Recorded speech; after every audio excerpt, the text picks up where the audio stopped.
vessels, muscles, they work together.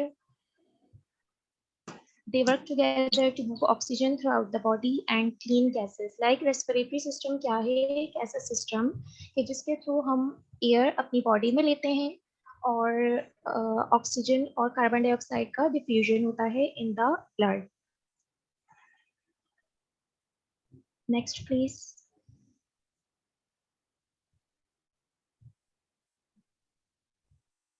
Okay, respiration and ventilation दो अलग हमारे पास टर्म्स हैं. रेस्पिरेशन एक केमिकल रिएक्शन होता है, जबकि वेंटिलेशन एक सिंपली जो है वो in and out of air जो हम करते हैं उसे कहते हैं. लाइक हम ब्रीथ इन कर रहे हैं, एयर हमारी बॉडी के अंदर जा रही है, लंग्स के अंदर जा रही है. ब्रीथ आउट कर रहे हैं, एयर बाहर वापस आ रही है. This is simply ventilation. लेकिन रेस्पिरेशन क्या है? रेस्पिरेशन एक केमिकल रिएक्शन होता है that happens in the living cells of the plant and animal as well, जिसके अंदर हमारा ग्लूकोज ब्रेक डाउन होता है और एनर्जी हमें मिलती है in the form of ATP. So never confuse respiration with ventilation. Ventilation just in and out of air है, जबकि रेस्पिरेशन एक केमिकल प्रोसेस है. रेस्पिरेशन की फर्दर दो टाइप्स हैं, external respiration and internal respiration. External respiration simply हमारे lungs के through air जब ब्लड में ट्रांसफर होती है उसे हम कहते हैं कि this is external respiration. Internal respiration more in the detail side, like tissues में जब हमारे डिफ्यूजन हो रही होती है उस ऑक्सीजन की through the blood, this is known as internal respiration. Like external respiration में लंग्स और ब्लड के बीच में है, इंटरनल रेस्पिरेशन में ब्लड जो है वो ऑक्सीजन लेके जा रहा है to the tissues of all parts of the body.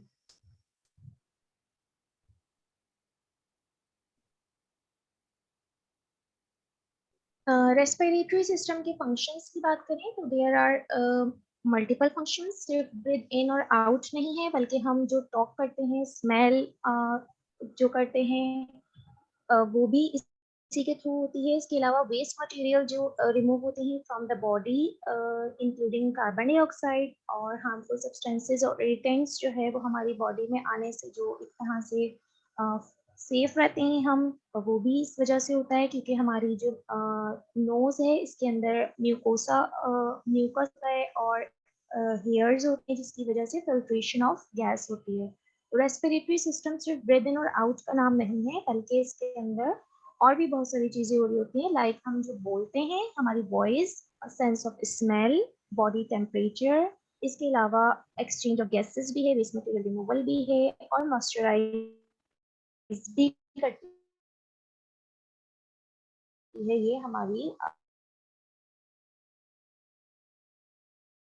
क्योंकि जब हम इनहेल कर रहे होते हैं तो हो जाते हैं, तो ये हमारी बॉडी नीड्स के अकॉर्डिंग उसको ह्यूमिडिफाई करती है. नेक्स्ट.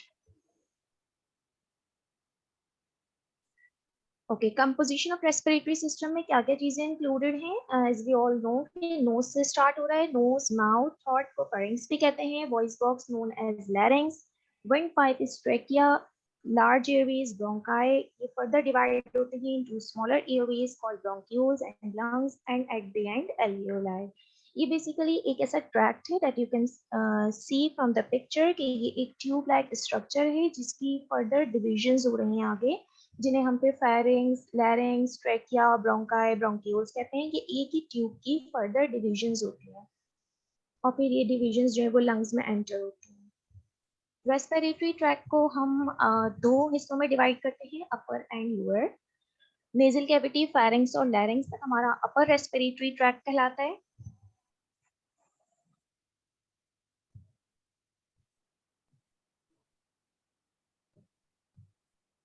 अपर रेस्पिरेटरी ट्रैक हमें अलाउ करता है टू ब्रीथ एंड स्पीक. इससे क्या होता है, इसके अंदर म्यूकस मेम्ब्रेन होती है, लाइनिंग होती है, जिसकी वजह से फॉरेन पार्टिकल्स ट्रैप होते हैं. लाइक ये एज अ फिल्टर भी हमारी बॉडी का फिल्टर मैकेनिज्म भी है. इसमें क्या होता है, जब हम ब्रीथ इन करते हैं तो नोज और नेजल कैविटी, फेरिंग्स, जब इधर से एयर पास होती है तो म्यूकस मेम्ब्रेन और जो हेयर लाइनिंग होती है ये फॉरेन पार्टिकल्स को ट्रैप कर लेती है and then air filtered air जो है वो फिर बैक्टीरिया फ्री एयर हो जाती है जो फिर हमारे लंग्स तक जाती है। तो अगर हम नोज से ब्रेथ ना करें और माउथ से भी, क्योंकि यही प्रोसेस हम कर सकते हैं, ब्रीदिंग कर सकते हैं, बट फिर उसमें यही फिल्ट्रेशन वाला प्रोसेस जो होता है ये नहीं हो पाता है और मतलब हमारी जो डर्टी एयर कह रहे हैं आप, वो फिर हमारे लंग्स तक जाती है। इसके अलावा सिर्फ ये फिल्टर नहीं करती है बल्कि ये मॉइस्चर भी प्रोवाइड करती है, जैसे आपको पहले बताया, ह्यूमिडिफाई करती है उसे और टेम्परेचर उसका जो है वो हमारी बॉडी के अकॉर्डिंग करती है और फिर जो है वो हमारे लंग्स में एयर जाती है। मतलब अपर रेस्पिरेटरी सिस्टम का एक इम्पॉर्टेंट पार्ट है टू ब्रीथ। नोज का अगर हम देखें कि क्या स्ट्रक्चर है, तो नोज में हमारे पास सबसे पहले एक्सटर्नल लेयर्स होते हैं जिन्हें हम नॉस्ट्रल्स भी कहते हैं। यहाँ से हमारे पास एक ट्यूब होती है जिसे नेजल वेस्टिब्यूल कहते हैं। नेजल वेस्टिब्यूल के अंदर ही हमारे नेजल हेयर्स प्रेजेंट होते हैं जो कि फर्स्ट पार्टिकल फिल्ट्रेशन सिस्टम है, as I already told you. Nasal cavity को वी ऑल नो कि डिवाइडेड होती है into the left and right part. तो जो डिवीजन है वो किसके थ्रू होती है, एक नेजल सेप्टम कहते हैं उसे, that is a division between left and right nasal cavity. Paranasal sinuses और टीयर्स। पैरानेजल साइनसेस क्या होते हैं, कुछ आप समझ लें कि एयर फिल्ड कैविटीज होती हैं इन द स्कल, और ये जो है वो म्यूकस सिक्रीट करते हैं जो कि हमारी नेजल कैविटी में आता है, और इस म्यूकस की वजह से ही जो है वो फिल्ट्रेशन हो रही होती है। तो ये क्लीन एंड मॉइस्ट करते हैं नेजल कैविटी को। ये सुपीरियर पोर्शन की अगर हम बात करें नेजल कैविटी की, तो वो ऑल्फैक्टरी रीजन कहलाता है। ऑल्फैक्टरी रीजन का मतलब है कि जो सेंस ऑफ स्मेल हमें प्रोवाइड करे।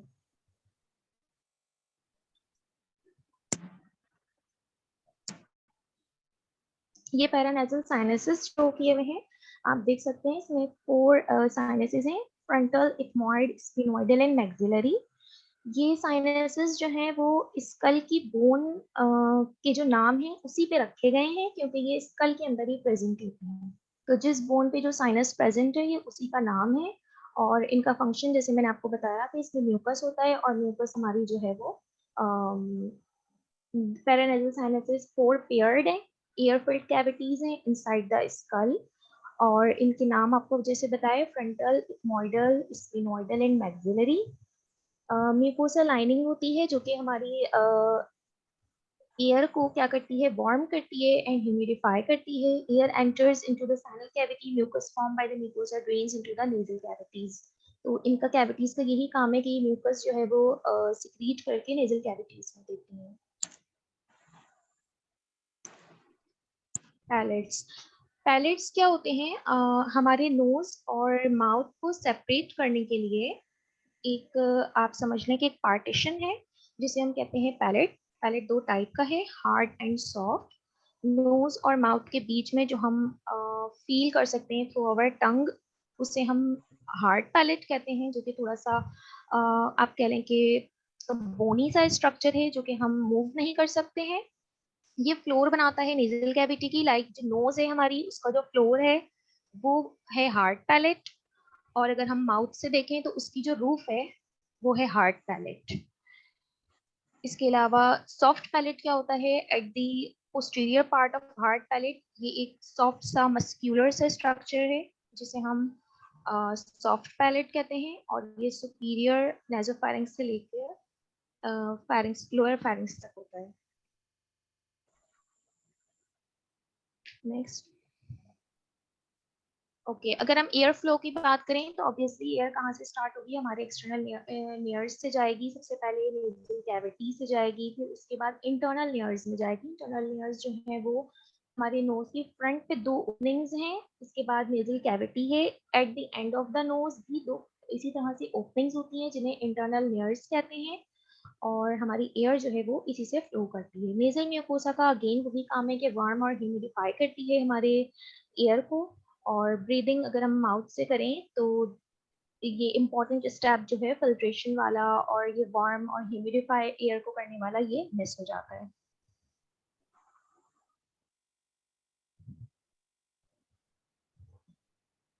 फेरिंग्स इसका नेक्स्ट पार्ट है, जो कि एक ट्यूब लाइक स्ट्रक्चर है।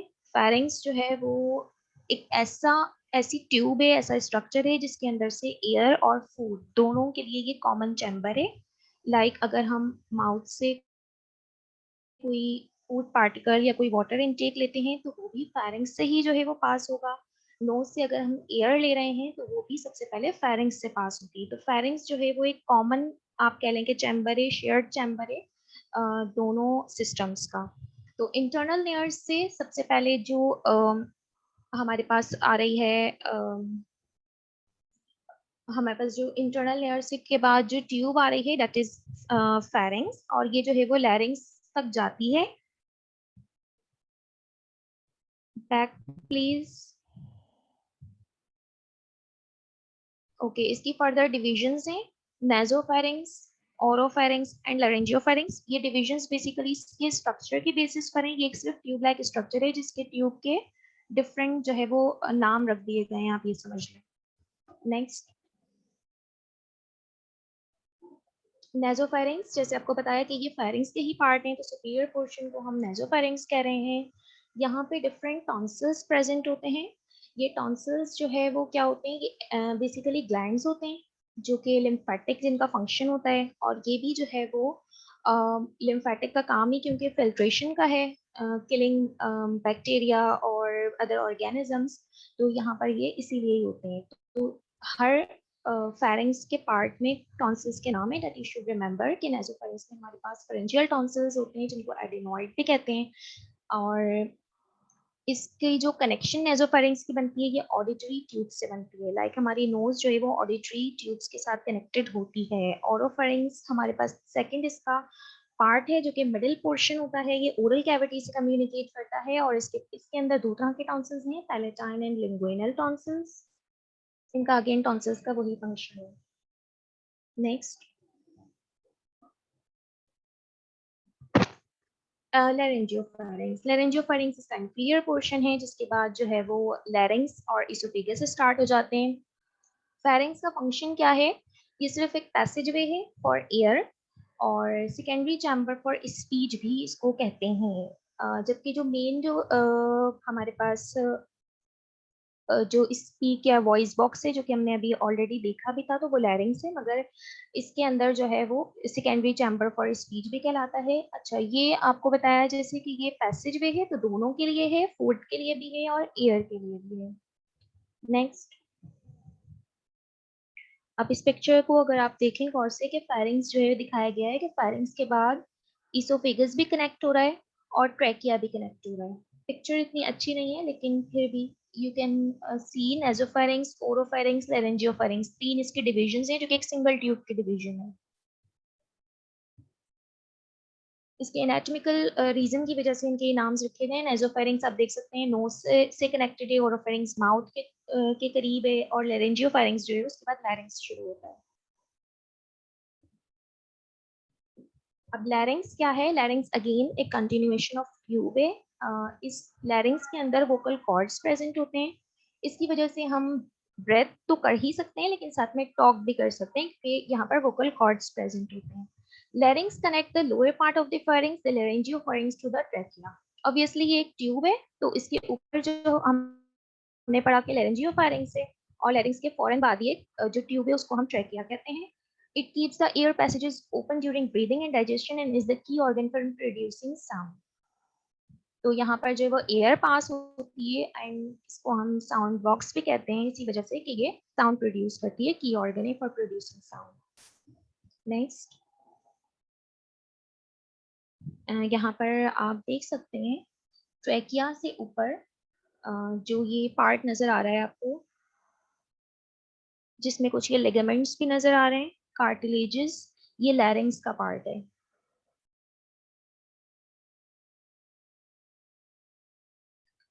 कार्टिलेजेस यहाँ पर 3 अनपेयर्ड कार्टिलेजेस होती हैं और पेयर्ड कार्टिलेजेस भी होती हैं। जो अनपेयर्ड कार्टिलेजेस हैं थायराइड, क्रिकॉइड एंड एपिग्लॉटिस है। थायराइड कार्टिलेज की बात करें तो ये एक हेलाइन कार्टिलेज है और anterior and lateral walls of लैरिंग्स बनाती है। हाइवाइड बोन से लिगामेंट अटैच अटैच होता है एपिग्लॉटिस एंड लैरेंजियल कार्टिलेजेस के साथ।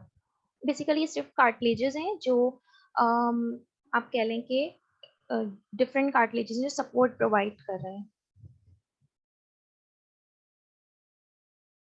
क्रिकोइड कार्टिलेज अगेन एक हेलाइन कार्टिलेज है जो कि पोस्टीरियर पोर्शन ऑफ लैरिंक्स बना रहा है, और लिगामेंट्स इसके साथ भी अटैच होते हैं, आर्टिकुलेट विद एरिटेनॉइड कार्टिलेजेस। एपिग्लॉटिस यहाँ पर कार्ट इलास्टिक है।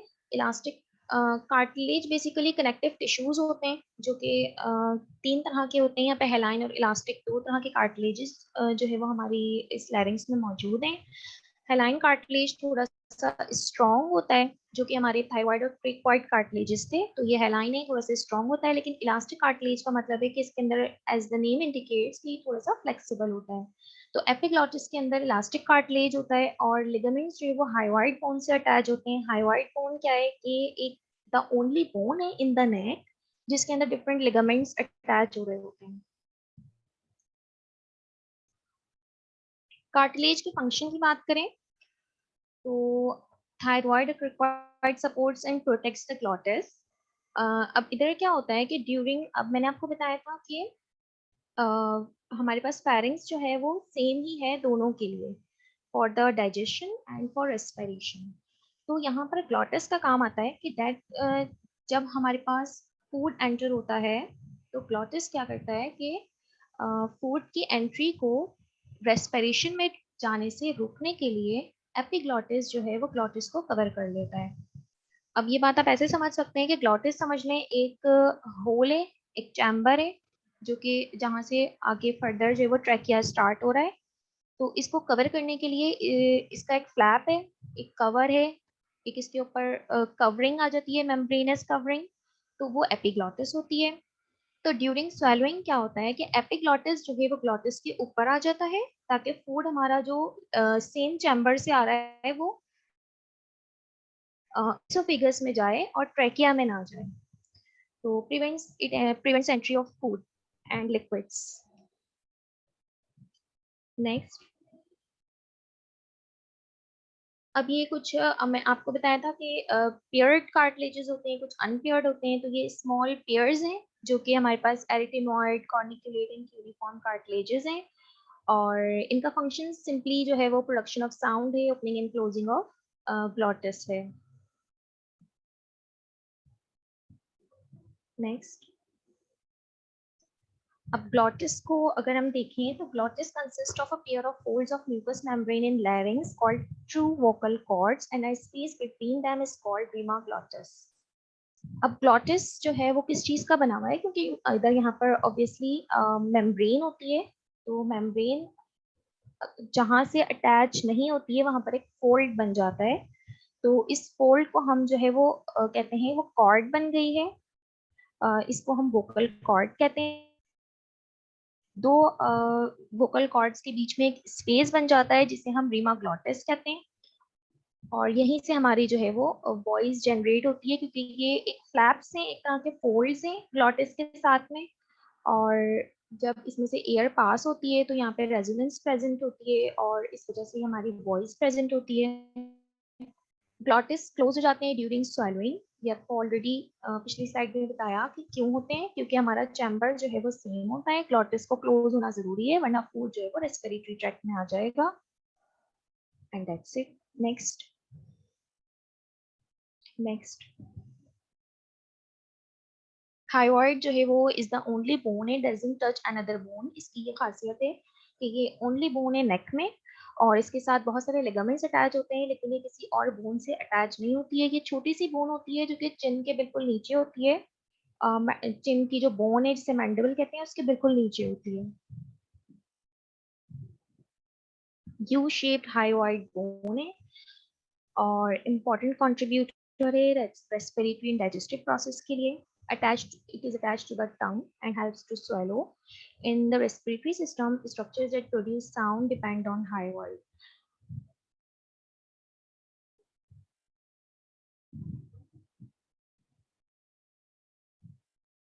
साउंड प्रोडक्शन, जैसे बताया आपको कि वोकल कॉर्ड्स होते हैं, तो वोकल कॉर्ड्स जो है वो दो तरह के फोल्ड से बनते हैं। आपको बताया ग्लॉटिस के अंदर फोल्ड्स होते हैं मेम्ब्रेन के, तो वो फोल्ड्स दो तरह के होते हैं। इंफीरियर लिगामेंट्स वोकल फोल्ड्स बनाते हैं, सुपीरियर लिगामेंट्स वेस्टिब्यूलर फोल्ड्स बनाते हैं। ये जो फोल्ड्स होते हैं, इसमें जो वोकल फोल्ड्स हैं ये ट्रू वोकल फोल्ड्स हैं, जहाँ से जब एयर पास होती है तो साउंड प्रोड्यूस होता है। लेकिन जो वेस्टिब्युलर फोल्ड्स हैं उनका भी साउंड प्रोडक्शन में थोड़ा बहुत फंक्शन है, लेकिन इनको फॉल्स वोकल फोल्ड्स कहते हैं। और इन दोनों फोल्ड्स को इन कंबाइन करके वोकल कॉर्ड्स कहा जाता है। अब इससे वॉइस कैसे प्रोड्यूस होती है कि टेंशन की पोजीशन, इनके लेंथ जो है वो डिटरमाइन करती है कि साउंड कैसा है। लाइक किसी की वॉइस बहुत भारी होती है, किसी की हल्की होती है, तो it depends on vocal folds.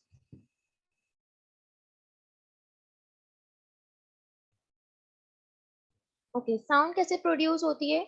हम जब एयर को एक्सहेल करते हैं, लाइक अपनी बॉडी से बाहर निकालते हैं, तो साउंड प्रोड्यूस होती है। इनहेल करने में नहीं होती है। जब हम एक्सहेल करते हैं, एयर को बॉडी से बाहर निकालते हैं, तो वोकल कॉर्ड्स जो हमारी ग्लॉटिस पर ही लगे हुए हैं, तो वो वहां से जब एयर निकलती है तो जो फोल्ड्स हैं उनके अंदर रेजोनेंस प्रेजेंट होती है, उनके अंदर फोर्स एक लगती है, जिसकी वजह से साउंड प्रोड्यूस होती है।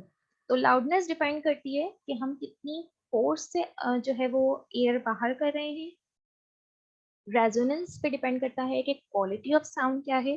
These are the important points to remember कि रेजोनेंस पे डिपेंड करता है क्वालिटी क्या है, लाउडनेस डिपेंड करती है कि कितनी फोर्स है, और मसल्स जो है वो हमारे इनिशिएशन ऑफ वर्ड्स करते हैं, लाइक हमें प्रोनाउंस करना बताते हैं कि हमें कैसे प्रोनाउंस करना है, तो वो काम होता है मसल्स का। नेक्स्ट, ये वोकल कॉर्ड्स आ गए हैं। वोकल कॉर्ड्स में आप देख सकते हैं कि ये ग्लॉटिस के ऊपर है। ग्लॉटिस के ऊपर जो है वो ट्रू वोकल कॉर्ड्स हैं और फॉल्स वोकल कॉर्ड्स हैं, जो आपको ऑलरेडी बताया था।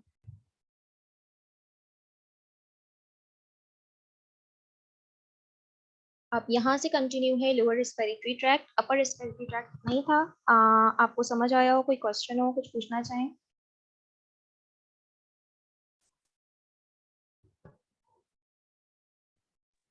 Dr. Samin, you can carry on.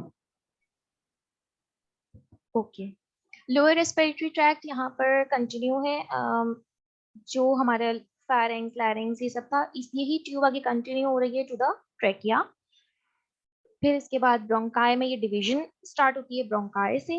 Bronchi के बाद bronchial tree and the lungs. Next, trachea को वन पाइप भी कहते हैं, और ये हमारा कहाँ से है? क्रिक्वाइड कार्टिलेज से मीडियास्टिनम तक। मीडियास्टिनम क्या है? हमारी चेस्ट बोन है, जो चेस्ट के बीच में बिल्कुल जो बोन होती है, इसे हम मीडियास्टिनम कहते हैं। यहाँ पर ही जो है वो ट्रैकिया डिवाइड होता है into the left and right pulmonary bronchi. Structures जो ट्रैकिया को बनाते हैं वो इनकम्प्लीट रिंग्स ऑफ हेलाइन कार्टिलेजेस हैं। अगेन यहाँ पर हेलाइन कार्टिलेजेस का जिक्र है। कार्टिलेजेस जो है वो कनेक्टिव टिश्यूज हैं। हेलाइन का मतलब है कि वो थोड़े से हार्ड होते हैं। 16 to 20 इनकम्प्लीट रिंग्स होते हैं। 3 लेयर्स ऑफ टिश्यूज हैं यहाँ पर, जिसमें आउटर लेयर फिब्रस होती है, इलास्टिक होती है। नेक्स्ट, मिडिल लेयर जो है वो स्मूथ मसल्स और bloods and lymph vessels, nerves consist करती है। इनर लेयर पे जो है वो हमारे म्यूकस सिक्रीटिंग गॉबलेट सेल्स होते हैं। इनका फंक्शन क्या है कि ये सपोर्ट प्रोवाइड करते हैं। म्यूकोसिलरी एक्सेलरेटर है। कफ रिफ्लेक्स भी हमारा यहीं से ही होता है, मतलब ट्रेकिया से। वार्मिंग एंड ह्यूमिडिफाइंग एयर, तो ये हमारा फ्रॉम द नोज जो है वो चल ही रहा है, ये वाला फंक्शन। ये पिक्चर आपको दिखा रही है how trachea is, trachea cartilages के साथ कैसे आपको दिख रहा है। ये आप मतलब बाहर से अपनी स्किन पे फील भी कर सकते हैं। इसके अलावा ये कैरिना क्या है? एक वो पोर्शन है जहां से ट्रैकिया डिवाइड हो रहा है into the right and left bronchus.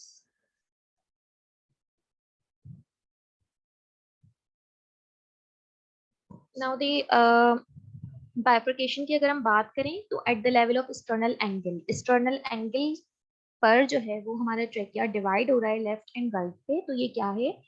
Mediastinum आपको बताया कि मिडिल बोन है जो कि हमारे रिब्स के बीच में चेस्ट की बोन है।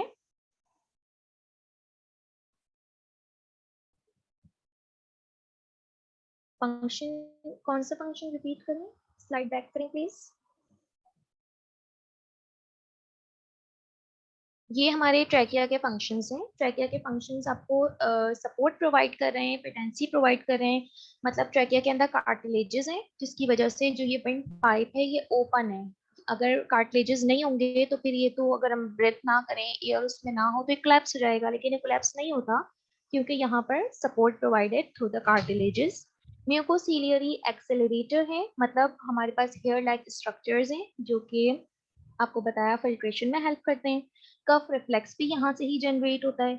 इसके अलावा ये वार्म और ह्यूमिड करते हैं एयर को, जो कि हमने ब्रेथ इन की है, जो कि हमारा नोज से भी कनेक्टेड है ये function.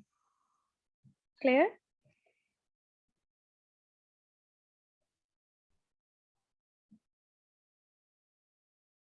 Okay, lungs.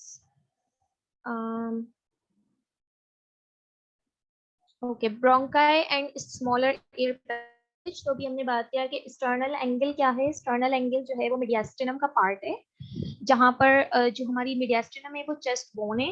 Mid of the chest में जो हमारे पास एक बोन होती है जिसमें रिब्स आके अटैच होती हैं, उसको मीडियास्टिनम कहते हैं। यहाँ पे एक एंगल बनता है, जिसे एंगल बनता है इन अ सेंस कि हम इसको फील भी कर सकते हैं, लाइक एक उभरी हुई एक चीज होती है जिसे हम एक्सटर्नल एंगल कहते हैं। यहाँ पे हमारे ब्रोंकाई जो है वो सॉरी ट्रैकिया जो है वो डिवाइड हो रहा होता है into the primary bronchi right and left. Each bronchus projects into the lung. Obviously right वाला जो है वो राइट लंग में और लेफ्ट वाला जो है वो लेफ्ट लंग में एंटर करता है। Inferior tracheal cartilage separates the primary bronchi at their origin and forms an internal ridge called the carina. Carina already आपको प्रीवियस स्लाइड में दिखाया है कि ये सिर्फ क्या है, एक लास्ट पोर्शन ऑफ ट्रैकिया है जहां से लेफ्ट एंड राइट ब्रोंकाई बन रहे हैं। ये लंग्स की पिक्चर है जिसमें आप देख सकते हैं कि इतनी क्लियर नहीं है, बट अगर आप देखें कि ट्रैकिया जो है वो डिवाइड हो रहा है इनटू टू पार्ट्स, तो जहां से डिवाइड हो रहा है वो कैरिना है। और अगर हम बोन की बात करें तो एक्सटर्नल एंगल होता है मीडियास्टिनम पे।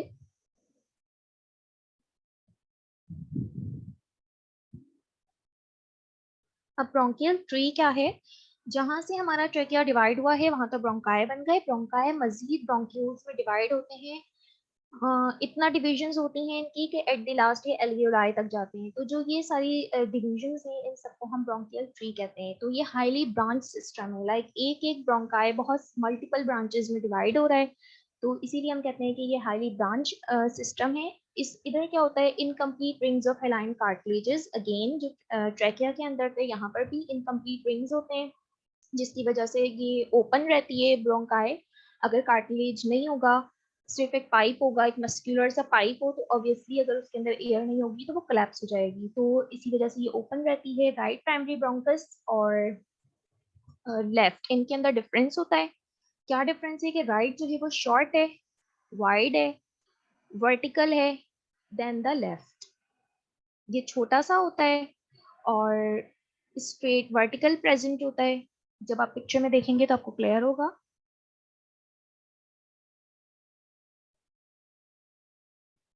Foreign particles are more likely to lodge in the right bronchus. अब राइट ब्रोंकस क्योंकि छोटा है, वाइड है, वर्टिकल है, तो इसका फायदा क्या है कि फॉरेन पार्टिकल अगर कोई फिल्ट्रेशन से पार्टिकल स्टिल बच गया है, ट्रैकिया तक भी आ गया है वो, तो यहाँ पर चांस है कि वो राइट ब्रोंकस के अंदर ट्रैप हो सकता है। प्राइमरी ब्रोंकाई जो है वो हाइलस के अंदर एंटर होते हैं to the each lung with the pulmonary vessels, lymphatic vessels and nerves. अब ये हाइलस क्या है, लंग के अंदर वो जगह जहां पर प्राइमरी ब्रोंकाई एंटर करता है, उसके उस जगह को हम कहते हैं हाइलस। तो प्राइमरी ब्रोंकाई जो हमारे यानी कि ट्रैकिया की जो डिवीजन है वो लंग में जो एंटर कर रही है, that is primary, that is hilus जो प्लेस है। और सिर्फ वो प्राइमरी ब्रोंकाई को नहीं अंदर लेके जाती है लंग के, बल्कि यहाँ पे पल्मोनरी वेसल्स, लिम्फेटिक वेसल्स और नर्व्स भी होते हैं। इसके आगे मजीद सेकेंडरी ब्रोंकाई और मजीद डिफरेंट ब्रांचेस हैं। आई थिंक टाइम जो है वो ऑलमोस्ट खत्म है। तो we will continue inshallah next time. Any question?